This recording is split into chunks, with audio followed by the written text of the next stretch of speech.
राष्ट्रहित टाइम्स, राष्ट्रहितासाठी समर्पित news channel. Daund police ठाण्याच्या हद्दीतील खडकी तालुका दौंड येथील आनंद हॉटेल लॉजिंग अँड बारमध्ये दौंड पोलिसांनी छापा टाकून वेश्या व्यवसाय सुरू असल्याचं उघड केले आहे। या कारवाईत एकूण 6 महिलांची पोलिसांनी सुटका केली तर एका आरोपीसह अटक करण्यात आली असून दुसरा आरोपी फरार झाला आहे।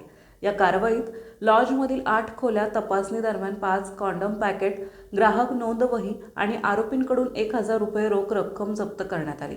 विश्वनाथ राजू शेट्टी, वय वर्ष 41, सध्या राहणार आनंद लॉज, खडकी, तालुका दौंड, जिल्हा पुणे, मूळ राहणार तालोरी, तालुका कंदापूर, जिल्हा उडुपी, राज्य कर्नाटक असे अटक करण्यात गुन्हा दाखल करण्यात आलेल्या व्यक्तीचे नाव आहे। तर त्यांचा साथीदार मनोज मोहिते हा फरार झाला आहे। या प्रकरणी दोघांवर अनैतिक व्यापार प्रतिबंधक कायदा 1956 अंतर्गत गुन्हा दाखल करण्यात आला।